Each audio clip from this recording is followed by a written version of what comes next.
ఇక్కడికి వెళ్ళి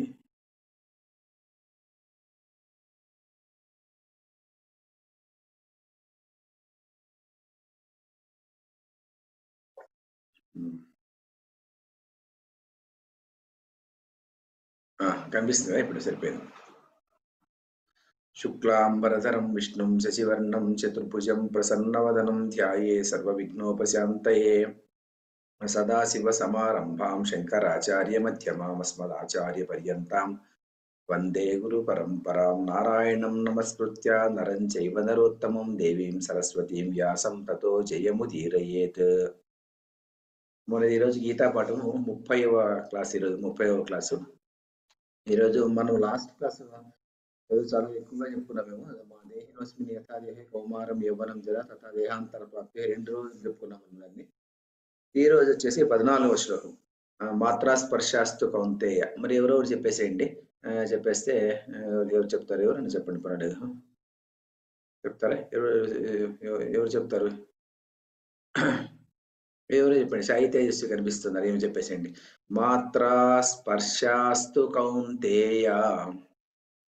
మాత్రా స్పర్శాస్తు కౌంతేయ. మాత్రా స్పర్శాస్తు కౌంతేయ. శీతోష్ణ సుఖ దుఃఖదాః. శీతోష్ణ సుఖ దుఃఖదాః. శీతోష్ణ సుఖ దుఃఖదాః. మాత్రా స్పర్శాస్తు కౌంతేయ శీతోష్ణ సుఖ దుఃఖదాః. మాత్రా స్పర్శాస్తు కౌంతేయ శీతోష్ణ సుఖ దుఃఖదాః. మాత్రా స్పర్శాస్తు కౌంతేయ శీతోష్ణ సుఖ దుఃఖదాః. ఆగమాపాయినో నిత్యాః. ఆగమాపాయినో నిత్యాః. ఆగమాపాయినో నిత్యాః. తాం స్థితిచ్ఛస్వ భారత. తాం స్థితిచ్ఛస్వ భారత. తాం స్థితిచ్ఛస్వ భారత. భారత త్వాం ఇంకొకసారి. తాం స్థితిచ్ఛస్వ భారత. తాం స్థితిచ్ఛస్వ భారత. తాం స్థితిక్షస్వ భారత. తాం స్థితిక్షస్వ భారత. ఆగమాపాయినో నిత్యాః. తాం స్థితిచ్ఛస్వ భారత. ఆగమాపాయినో నిత్యాః. తాం స్థితిక్షస్వ భారత. ఆగమాపాయినో నిత్యాః. తాం స్థితిక్షస్వ భారత. ఒక్కసారి మాత్రం చెప్పండి సరే. మాత్రా స్పర్శాస్తు కౌంతేయ శీతోష్ణ సుఖ దుఃఖదాః. ఆగమాపాయినో నిత్యాః. తాం స్థితిచ్ఛస్వ భారత. మాత్రా స్పర్శాస్తు కౌంతేయ శీతోష్ణ సుఖ దుఃఖదాః. ఆగమాపాయినో నిత్యాః. తాం స్థితిక్షస్వ భారత. ఇప్పుడు దీనికి బ్యాక్గ్రౌండ్ ఏమిటంటే, ఈ శ్లోకానికి బ్యాక్గ్రౌండ్ ఇంతకు ముందు శ్లోకంలో దేహినోస్మిన్ యథా దేహే కౌమారం యవ్వనం జర తథా దేహాంతర ప్రాప్తి ధీరస్తత్ర నముహ్యతే అయిపోయింది. అక్కడ ఏం చెప్పాడంటే, అంతకు ముందు శ్లోకంలోను ఆ ముందు శ్లోకంలోను అంటే మొదటి 3 శ్లోకాలు భగవద్గీతలో శ్రీకృష్ణుని యొక్క ఉపదేశం మొదలుపెట్టిన తర్వాత మొదటి 3 శ్లోకాల్లో ఎక్కువగా సంబంధం పట్టిండేది మరణం గురించినటువంటి దుఃఖము.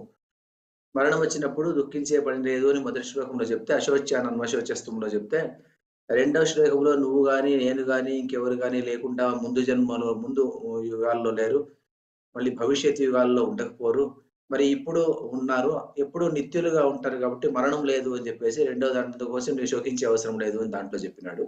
దేహినోస్మిన్ యథా దేహిలో ఏం చెప్పినాడంటే, దేహము బాల్యము కౌమారము జర ఇలా మూడిట్లోనూ ఎలా మారిపోతుంటుంది, అలాగే జీవితం ఎప్పుడెప్పుడు మారిపోతుంటుంది. అలా దేహాంతర ప్రాప్తి కూడా వస్తుంది. కాబట్టి దీని గురించి నువ్వు ఆలోచించేట పని లేదు అని మరణం గురించే చెప్పాడు మొదటి 3 శ్లోకాలు. అందుకోసం దాన్నేమన్నాము?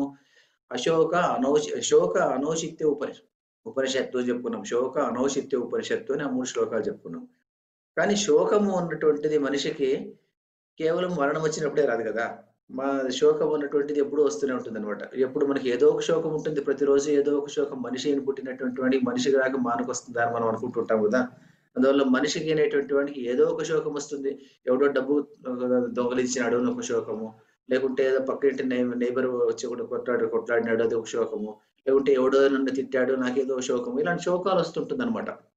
ఇంటిలో ఏదో చిన్న చిన్న గలాటలు ఉంటుంది.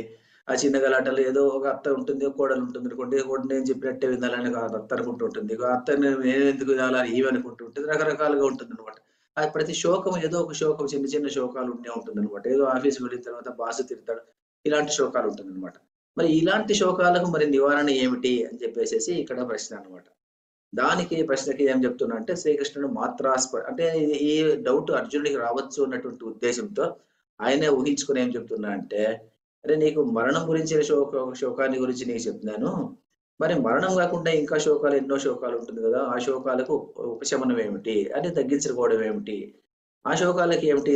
ఎలా తగ్గించుకోవాలి అంటే శ్రీకృష్ణుడు ఏం చెప్తా అంటే మాత్రా స్పర్శాస్తు కౌంతేయ శీతోష్ణ సుఖదుఃఖదాః ఆగమాపాయినో నిత్యాః తాం స్థితిక్షస్వ భారత అంటాడనమాట. అంటే ఏమిటంటే ఇక్కడ భారత అని ఒక సంబోధన ఇక్కడ.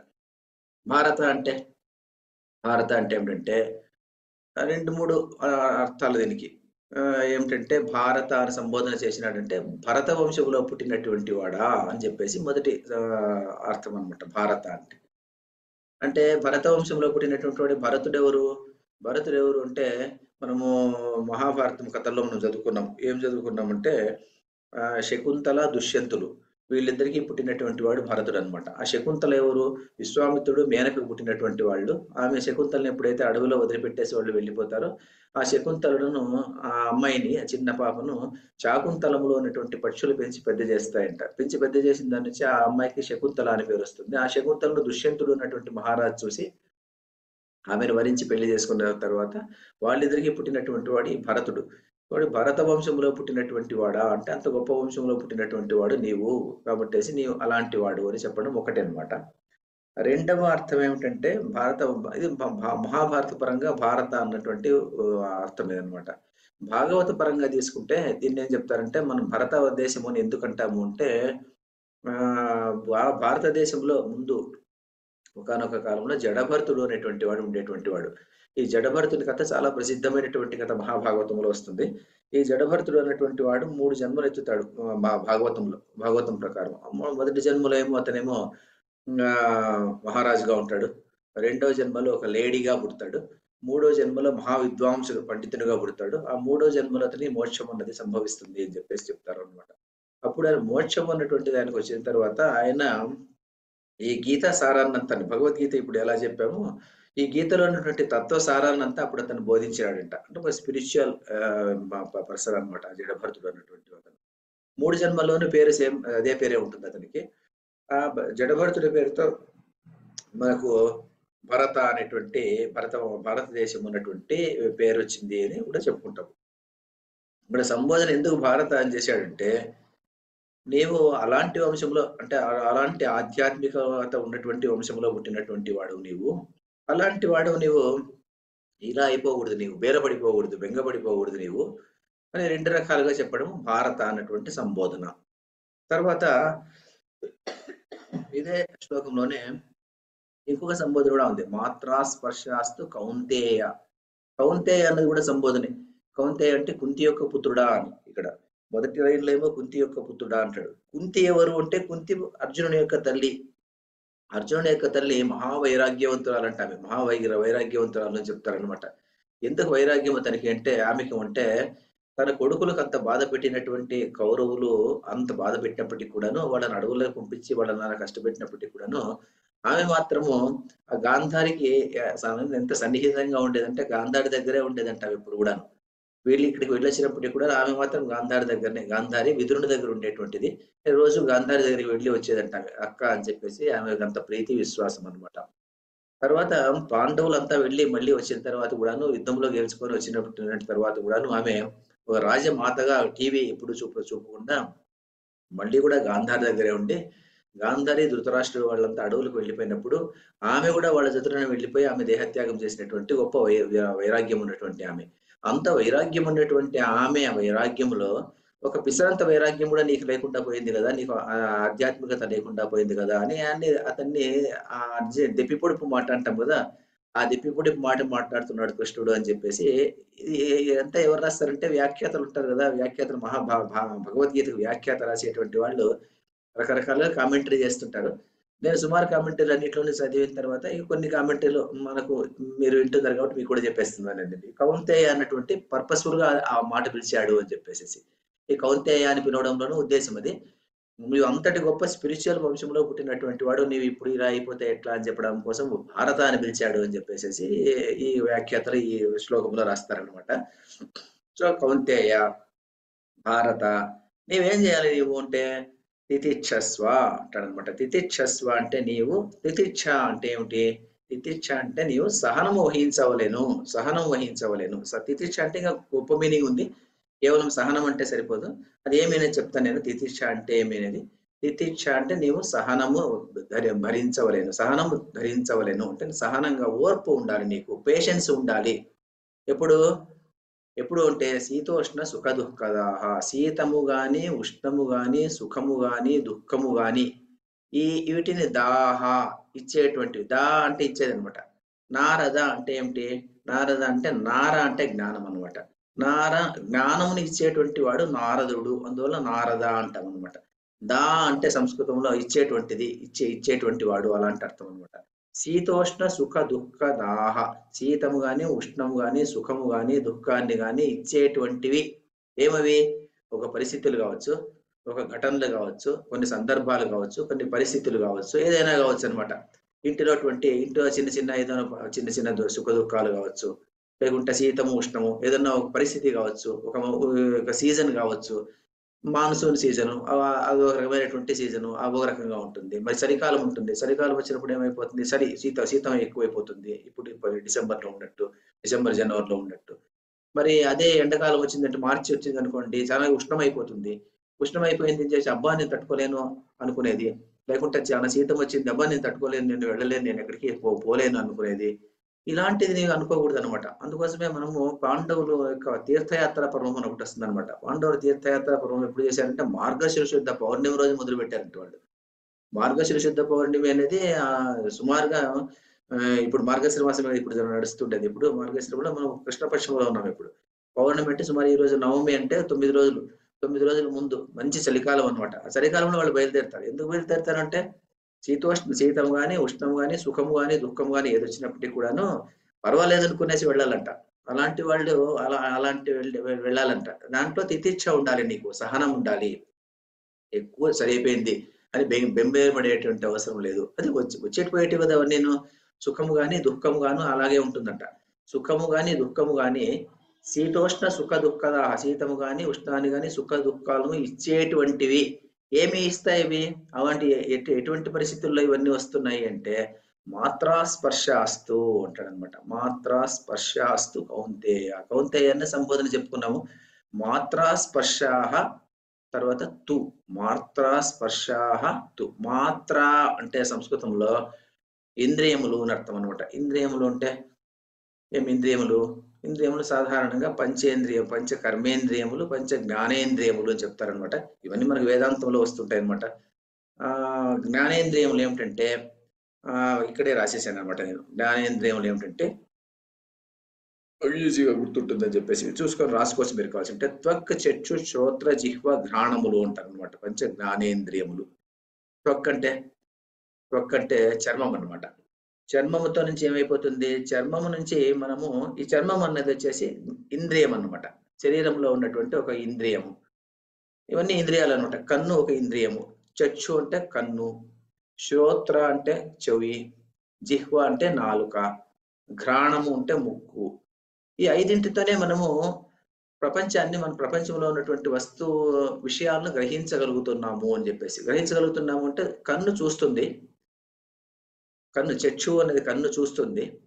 త్వక్ అంటే చర్మము ఒక ఫీలింగ్, అంటే ముట్టుకున్నప్పుడే తెలుస్తుంది అనమాట. ఇదేం వేడియా, లేక ఉష్ణంగా ఉండేదా, లేక చలిగా ఉండేదా, లేకుంటే గుచ్చుకుంటుందా. ఒక చెట్టు దగ్గరికి పోయి పువ్వు పిక్కునే దానికి పోతే ఏదో గుచ్చుకున్నట్టు అవుతుంది. చర్మం చెప్తుంది అనమాట మనకు, అరే ఇట్లా ఉంది అని చెప్పేసి. చచ్చు త్వక్కు చచ్చు. శ్రోత్ర అంటే వింటామనమాట, శబ్దం వింటామనమాట. జిహ్వ అంటే నాలుక. ఘ్రాణము అంటే ముక్కు వాసన చూస్తుందనమాట. ఈ 5తోనే ప్రపంచంలో ఉన్నటువంటి ప్రతి విషయాన్ని మనం అవగాహన చేసుకుంటూ ఉంటామనమాట. అవన్నీ ఏమి విషయాలన్నమాట. ఆ విషయాలను గ్రహించేటివి ఏమి ఈ 5 అన్నమాట. పంచ జ్ఞానేంద్రియములు అంటామనమాట. ఈ పంచ జ్ఞానేంద్రియములు మాత్రాహ అంటామనమాట. ఈ మాత్రాహ ఏం చేస్తాయంటే, మాత్రాహ స్పర్శ. స్పర్శ అంటే ఏమిటి?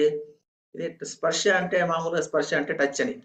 కానీ ఇక్కడ మనకు అర్థం ఏమిటంటే, టచ్ అంటే శరీర మన చర్మం ఒకటే కాదు కదా ఇక్కడ. అందువల్ల దీన్ని కాంటాక్ట్ అంటామనమాట.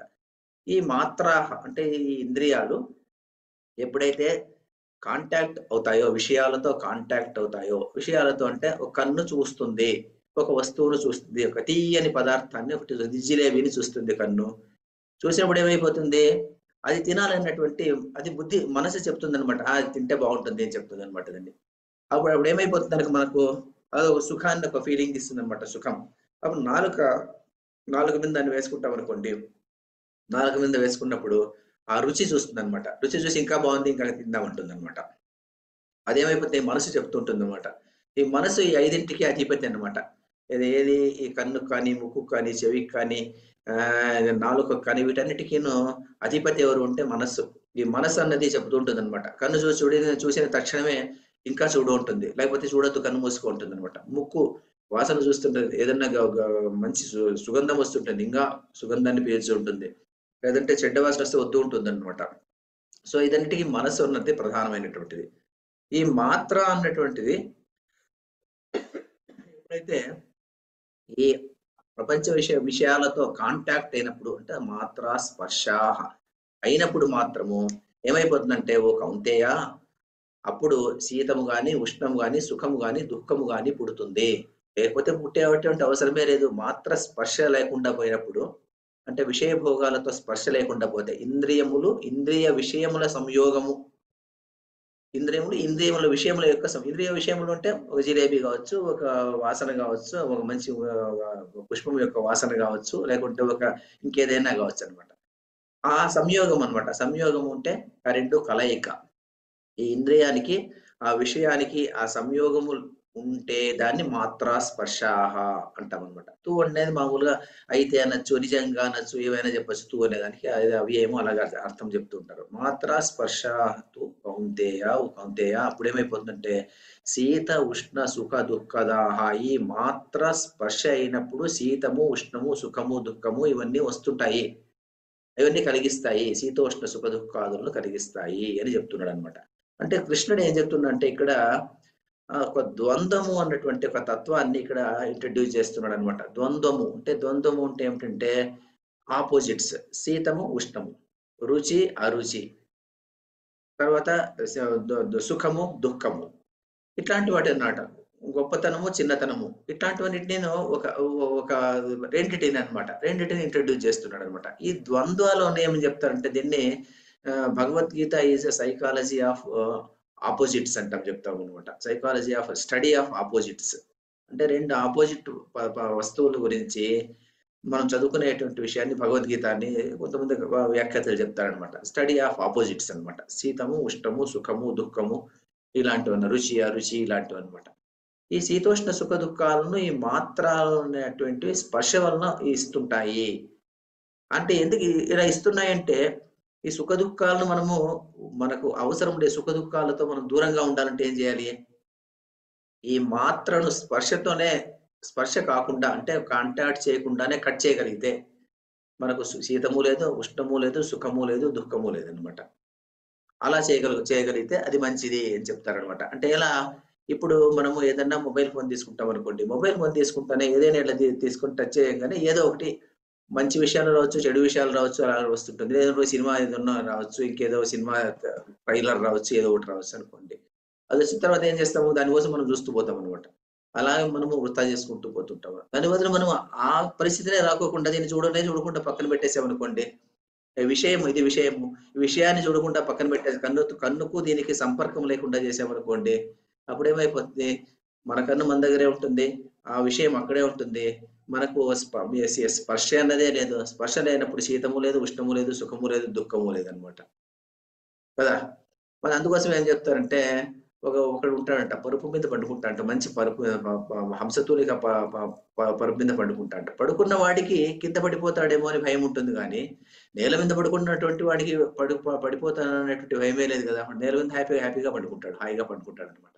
ఆ పైన పడుకున్నటువంటి వాడికి ఆ ప్రమాదం, కింద పడుకున్నటువంటి వాడికి ప్రమాదమే లేదు. ఇది కూడా అలాగే. మనం ఎప్పుడైతే ఈ మాత్రలను అంటే ఈ ఇంద్రియాలను, ఇంద్రియ భోగాల వైపు మనం చూపకుండా ఉంటే గాన, ఆ పరిస్థితినే కల్పించకుండా ఉంటే, అప్పుడేమైపోతుందంటే శీతోష్ణ సుఖ దుఃఖాదులు అనేటివి మన దగ్గరికి రాకుండా పోతాయి. ఇంకోటి ఏమంటే ఇక్కడ సుఖ దుఃఖదాహ అని రెండిటిని కలిపి ప్రయోగం అనమాట. సుఖము దుఃఖము ఇచ్చేటువంటివి అని చెప్పేసి. అంటే ఏమిటంటే ఇక్కడ సుఖము దుఃఖము అన్నటువంటిది, సుఖం వచ్చింది అంటే సుఖము అది ఏమైపోతుంది, సుఖము జతలోనే దుఃఖం కూడా వస్తుంది. సుఖములో ఏముంటుందంటే, సుఖములో దుఃఖ బీజము అనేది ఎప్పుడు ఉంటుందంట. సుఖ దుఃఖాలు రెండూ కలిపి వస్తుంటాయి. మనం ఒక కాయిన్ తీసుకుంటాం అనుకోండి, కాయిన్ తీసుకున్నప్పుడు నాకు ఎప్పుడూ బొమ్మే కావాలనుకుంటాం అనుకోండి, బొమ్మ జతలో బురుసు రానే వస్తుంది కదా, మనకు తప్పదనమాట.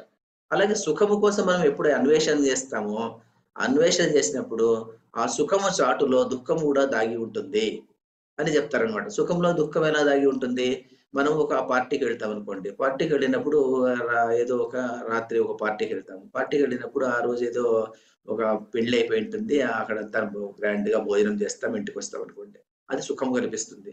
ఆ సుఖం వచ్చిన తర్వాత దానివల్ల వచ్చే కష్టం మళ్ళీ మనకు తెలుస్తుంది అనమాట. ఇంటికి వచ్చిన తర్వాత నిద్ర పట్టకుండా పోవడము, తర్వాత గొంతులు వండడము, ఇవన్నీ దుఃఖం అనమాట. ఆ సుఖము జతలో దుఃఖము అనేది వచ్చేస్తుంది అనమాట. సుఖము దుఃఖము అన్నటువంటిది జతలో ఉండేటువంటి రెండును, ఒకదానికోటి దూరంలో ఉండేటువంటిది కాదనమాట. దుఃఖం వచ్చిన తర్వాత దుఃఖంలో సుఖం ఇమిడి ఉంటుంది. దుఃఖం అంటే చాలా పగలు రాత్రి కష్టపడి మనం ఏదో చేస్తాం అనుకోండి, ఏదో ప్రయత్నం చేస్తాం అనుకోండి, ఒక సుఖం వస్తుంది మనకు. దానివల్ల ప్రయోజనం ఏమిటి, సుఖం వస్తుంది అనమాట. ఈ దుఃఖం నుంచి సుఖం వస్తుంది. దుఃఖం అంటే ఇప్పుడు ప్రజెంట్ లో ఇప్పుడు మనం ప్రస్తుతం దుఃఖపడుతుంటాం అంతే. ప్రస్తుతం దుఃఖపడినటువంటి వాళ్లకు ఆ దుఃఖం ఎక్కువ దుఃఖపడి మనం ఏం చేస్తుంటామంటే, దుఃఖం అంటే చాలా కష్టపడిపోయి నిద్రపోకుండా చాలా ప్రయత్నం చేసి ఏదో సాధిస్తాం అనుకోండి, ఒక సుఖం వస్తుంది అనమాట. ఆ సుఖం సాధించిన తర్వాత సుఖం జతలో ఒక దుఃఖం ఉండే ఉంటుంది అనమాట. ఈ సుఖము దుఃఖము అన్నటువంటి ఏమి ఆగమాపాయిన, అంటే సుఖం వస్తూ ఉంటుంది పోతూ ఉంటుంది అని చెప్పే బదులు సుఖము వస్తూ పోతూ ఉంటుంది అని చెప్తారనమాట. సుఖము వస్తుంది, మళ్ళీ దుఃఖం వస్తుంది, మళ్ళీ సుఖం వస్తుంది, మళ్ళీ దుఃఖం వస్తుంది అని చెప్పడం ఒక రకం. అలా కూడా కాకుండా సుఖము దుఃఖము అన్నటువంటివి వస్తూ పోతూ ఉంటాయి అన్నమాట. వస్తూ పోతూ ఉంటాయంటే ఎలా, మనం ఒక కాలువ గట్టను నిలుచుకున్నాం అనుకోండి, కాలువ గట్టను నిలుచుకున్నప్పుడు ఏదో ఒక శవము నదిలో ఆ కాలువలో కొట్టుకొని వస్తూ ఉంటుంది అనుకోండి, ఆ కొట్టుకొని వచ్చేటువంటిది దుఃఖము అనుకోండి దాన్ని. ఆ దుఃఖం అలాగే వస్తూనే ఉంటుందా, వచ్చి వెళ్ళిపోతూ ఉంటుంది కదా, వచ్చి వెళ్ళిపోతూ ఉంటుంది. అలాగే సుఖము దుఃఖము అన్నటువంటివి జీవితంలో మనకి ఏమైపోతుందంటే, ఆ సుఖం అన్నటువంటిది వచ్చినట్టే ఉంటుంది, ఆ సుఖం జతలోనే దుఃఖం ఉంటుంది అనమాట. ఒక వ్యక్తి, దీనికి మంచి ఎగ్జాంపుల్ ఏం చెప్తారంటే, ఒక వ్యక్తి ఒక ఇల్లు కట్టుకున్నా అంట. ఇల్లు కట్టుకున్నప్పుడు నాకు కాస్త రెంట్ బాగా వస్తే బాగుంటుంది అని చెప్పేసి రెంట్ కోసం ఇంకొక మనిషిని అద్దె కోసం ఒకటి పెట్టుకున్నా. ఒక ఇల్లు కట్టాయంట, పైన ఒక ఇల్లు కట్టాయంట. ఏమైపోతుందంటే, ఆ రెంట్ నుంచి వచ్చేటువంటి సుఖం ఏమైపోతుంది, వాడెవడో వచ్చి అక్కడ ఉన్నప్పుడు అది ఒక పెద్ద తలపోటు వచ్చి పైన కూర్చున్నట్టుగా ఉంటుంది అనమాట. వాడు నీళ్ళు రాలేదు, ఇంకోటి రాలేదు, మరొకటి రాలేదు అని చెప్తుంటారు అనమాట వాడు రోజును. అదేమైపోతుందంటే, ఆ దుఃఖం అన్నది ఆ సుఖం జతలో వచ్చేస్తుంది అనమాట. సుఖము జతలో దుఃఖం అన్నటువంటిది ఇన్ఎవిటబుల్ రానే వస్తుంది. సుఖము దుఃఖము, దుఃఖము సుఖము, ఇవన్నీ ఎలాంటి ఉంటుందంటే, ఈ ఆపోజిట్స్ ఉండేటువంటి అన్ని ఎప్పుడు ఇలాగే వస్తూ పోతూ ఉంటాయి. శీతము ఉష్ణం కూడా అలాగే, శీతము ఉష్ణం కూడా అలాగే ఉంటుంది అని చెప్పడానికి ఏమిటంటే, మనకు హీట్స్ అని చెప్పేసి ఇంగ్లీష్ లో ఒక పెద్ద పోయిట్ ఉన్నాడు అనమాట. ఆయన ఏం చెప్తా అంటే, if winter comes can spring be far behind అంటాడు అనమాట. అంటే మీ winter comes can spring be far behind అంటే, వింటర్ అంటే చలికాలం అనమాట. చలికాలం వచ్చింది అంటే మరి స్ప్రింగ్ అంటే వసంతకాలము దూరంలో ఉంటుందా, వసంతకాలం పక్కలోనే ఉంటుంది.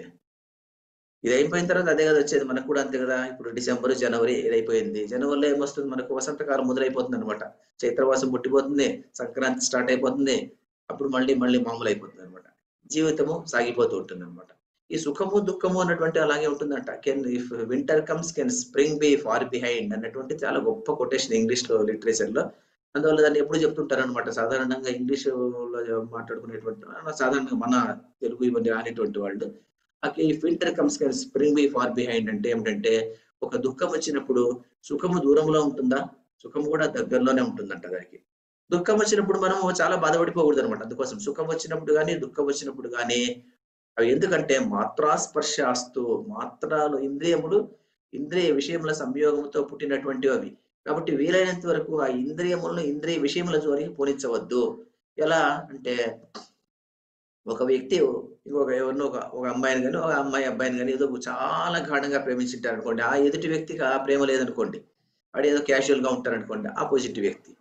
వీడి వాళ్ళని గురించి ఆలోచన చేసి తీసుకున్నప్పుడంతా ఫోన్ తీసుకున్నప్పుడు అంతా వాళ్ళ ఫోటోనే చూసుకుంటూ, వాళ్ళనే ధ్యానించుకుంటూ, వాళ్ళ ఫేస్బుక్ లో చూసుకుంటూ అలా చేసుకుంటుంటే ఏమైపోతుందంటే వీడు అందులోనే ఉండిపోతాడు అనమాట. కానీ దాన్ని ఎలా అప్పుడు ఏమైపోతుంది, వీడికి దుఃఖం ఉంటుందన్నమాట.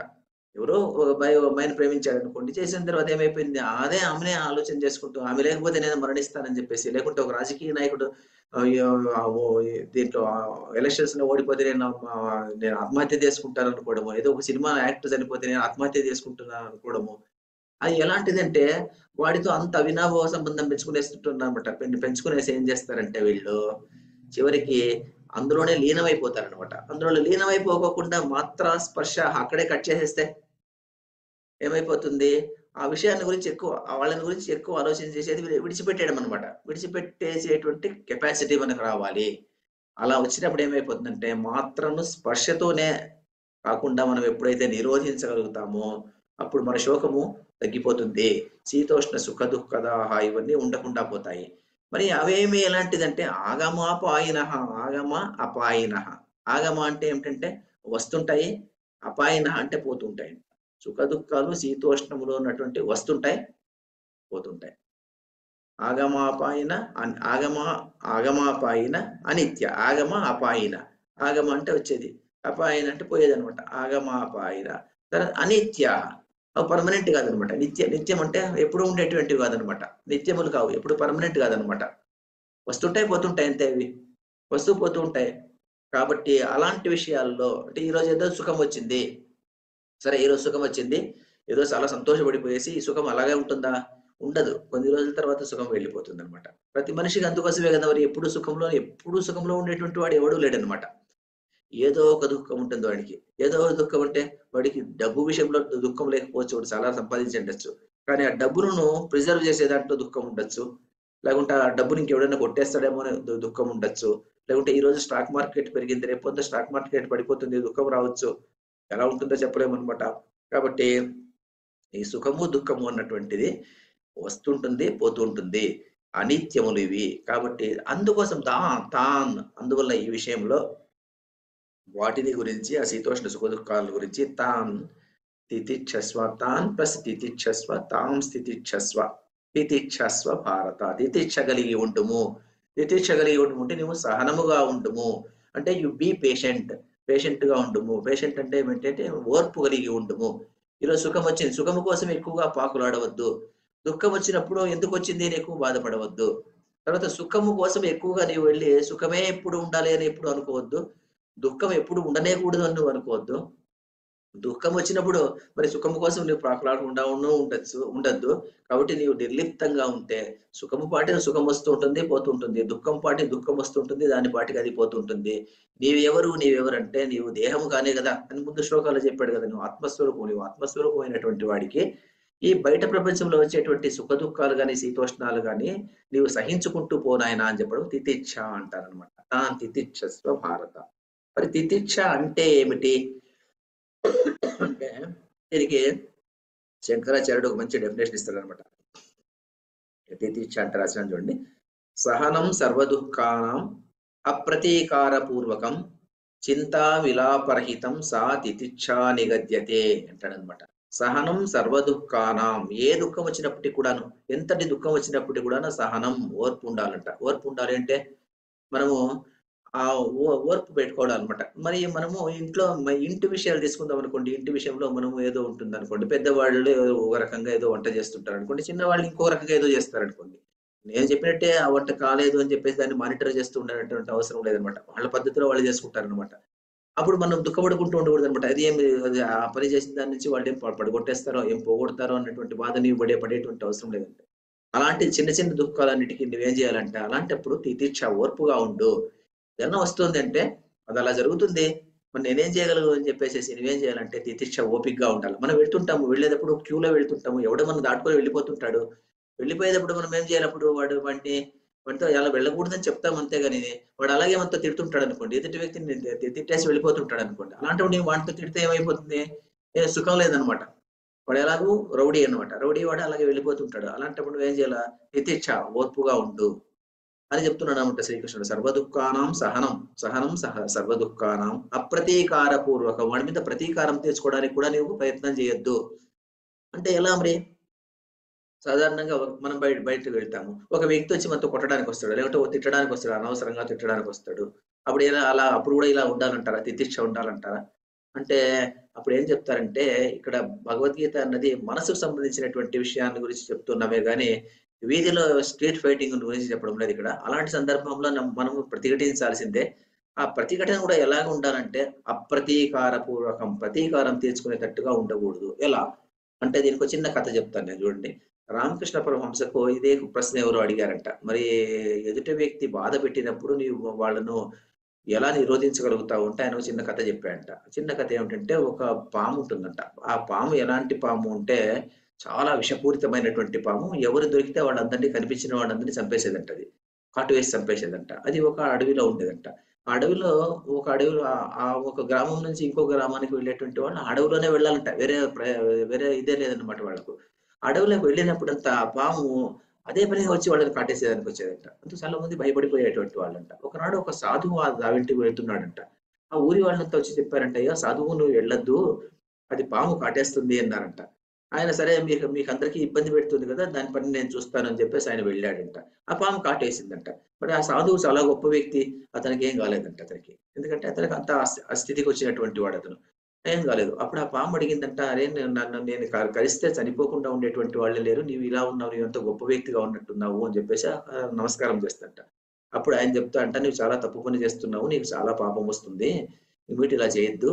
నువ్వు ప్రతీకారం తీర్చుకోవద్దు. ఎప్పుడు కూడా ఎవరి మీద కూడా నువ్వు అనవసరంగా పోయి వాళ్ళతో చేయడము, వాళ్ళతో గలాట పెట్టుకోవడం అలా చేయొద్దు. నువ్వు ఊరికే ఉండు" అని చెప్పేసి అంటాడంట. అప్పుడు పాము, "నేను నీ మాదిరిగానే సాధువు అయిపోతాను" అని చెప్పేసి అది కూడా అతనికి ప్రామిస్ చేసేస్తదంట. సాధువు వెళ్ళిపోతాడంట. ఇది ఆ రోజు నుంచి ఎవరొచ్చినా కరిచేది వదిలిపెట్టేస్తుందంట. ఎప్పుడైతే కరిచేది వదిలిపెట్టేస్తుందో అప్పుడేమైపోతుందంట అంటే, వీళ్ళంతా వచ్చేసి ఊర్లో అటువంటి వాళ్ళంతా దావెంటి వెళ్తుంటారంట. పాముని చూస్తారంట. అది ఏం చేయదు. ఊరికే ఉంటుందది. అప్పుడు వీళ్ళేం చేస్తారంటే శివుని దగ్గరికి పోతారంట కొన్నాళ్ళకు. దగ్గరికి పోతే అప్పుడు కూడా ఏం చేయదంటది. దాని పాటుకి అదేదో దాని ఆహారం తినుకొని అది ఉంటుందంట. అప్పుడు రోజు ముట్టుకుంటారంట. ఏం చేయదంటది. బాగానే ఉంటుందంట. ఎవరికీ అపకారం చేయదంట. అప్పుడు పిల్లవాడు దాన్ని తోక పట్టుకొని గర్రని తిప్పి కిందకేస్తాడంట. అది చివరికి దాన్ని బాధ పెట్టడం మొదలుపెడతారంట వీళ్ళు. మరి ఇది సాధువుకు ప్రామిస్ చేసినాను కదా! మరి నేను ఎవరి మీద కక్ష తీర్చుకోకూడదు అని చెప్పేసి అలాగే ఉంటుందంట అప్పుడు. వీళ్ళేం చేస్తుంటారంట దీని మీద చాలా జులుం చలాయిస్తుంటారంట. అదేం చేయదులే అని చెప్పేసేసి. అప్పుడు ఇప్పుడు కొన్నాళ్ళకి ఇది భోజనానికి కూడా బయటకి వెళ్ళేది వదిలిపెట్టేస్తదంట. దాని గూట్లోనే అది ఉంటుందంట. బయటికి రాదంట పాపం. భయపడుతుందంట వీళ్ళనందరిని చూసి భయపడి అది లోపల ఉంటుందంట. అప్పుడు ఒకరోజు సాధువు వస్తాడంట మళ్ళీ వచ్చి చూస్తే ఇది పెద్ద బాగా ఉన్నటువంటి పాము బక్కగా ఉంటుందంట. "ఎందుకు ఇలా అయిపోయినావు" అంటాడంట అతను. "మరి నేను ప్రామిస్ చేశాను కదా! ఎవరికీ నేను బాధ పెట్టడం లేదు" అంటుందంట అది. "అరే నీవు డోంట్ బైట్ అన్నాను.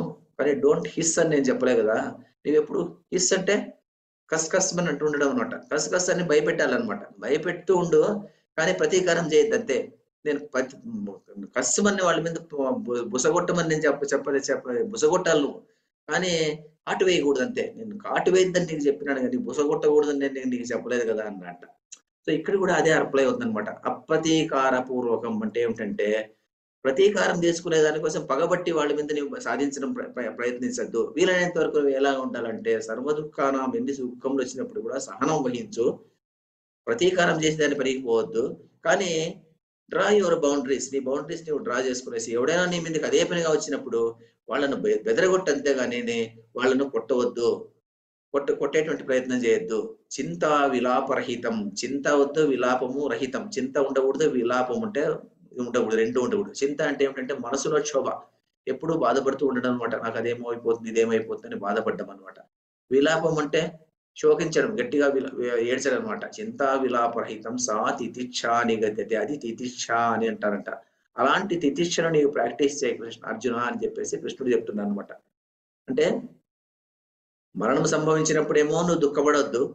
ఎందుకంటే మరణం అనేది మనిషికి లేదు, జీవికి లేదు. అది నిత్యుడైనటువంటి వాడు. దేహినోస్మిన్ యథా దేహే కదా! దాని ప్రకారము. మరి వేరే శోకం వచ్చినప్పుడు నువ్వేం చేస్తావంటే, ఆ వచ్చినటువంటి శోకాన్ని నీవు తితిక్ష వహించు. అంటే ఓర్పు వహించు. ఆ సమయంలో కొంతసేపు పెద్దవాళ్ళు తిడుతుంటారు. పెద్దవాళ్ళు తిట్టినప్పుడు వాళ్ళు పెద్దవాళ్ళు తిడతారు కొంతమంది. అసందర్భంగా తిడతారు ఒక్కొక్కసారి. తిట్టినప్పుడు నీవు తితిక్ష వహించు. ఊరికే ఉండొద్దు. ఊరికే ఉండేసేసి తర్వాత నువ్వేం చేస్తావంటే నీకు కావాల్సింటే చెప్పు. ఇలా కాదు అలా అని చెప్పు అంతేగాని మరి నువ్వు నాకు చెప్తావా? నేను చదువుకోవట్లేదా? ఇలాంటి మాటలు మాట్లాడకుండా తితిక్ష వహించు. తితిక్ష వహిస్తే ఏమైపోతుందంటే సుఖము, దుఃఖము, శీతము, ఉష్ణము అన్నటువంటి నీకు రాదు. శీతము, ఉష్ణం అనేది ఆ సందర్భంలో కాదు. ఈ సుఖము, దుఃఖము అన్నటువంటివి నీకు కలుగకుండా పోతాయి అని చెప్పి చెప్తున్నాడనమాట. ఇది కాస్త ఒక నిమిషమే ఉంది. కాస్త మిగతాది కొంచెం వచ్చే వారంలో కూడా చెప్పుకునేది. తర్వాత వేరే శ్లోకానికి వెళ్ళిపోదాం. ఎందుకంటే ఒకే శ్లోకం 2 రోజులు చెప్పుకుంటే మనం చాలా కష్టపడతాము. కాబట్టి దీన్ని కాస్త కొంచెం ముందుకు ఎక్స్‌ప్లెయిన్ చేసేసి తర్వాత 3వ శ్లోకానికి వెళ్ళిపోదాం. మాత్ర స్పర్శాస్తు. దీన్నేమంటారంటే తితిక్షల గురించి చెప్తున్నాడు కాబట్టి దీన్ని తితిక్ష అమృత ఉపనిషత్తు అంటారనమాట. తితిక్ష అమృత ఉపనిషత్తుని ఎందుకొచ్చింది అనేటువంటి విషయం వచ్చే వారంలో చెప్పుకుందాం. మొదట ముగిస్తాను నేను. ముగించిన తర్వాత మళ్ళీ ఏమన్నా మాట్లాడుకుందాం మనం. కాయేన వాచా మనసేంద్రియైర్వా బుద్ధ్యాత్మనా వా ప్రకృతే స్వభావాత్ కరోమి యద్యత్ సకలం పరస్మై నారాయణాయేతి సమర్పయామి. సర్వం శ్రీకృష్ణార్పణం.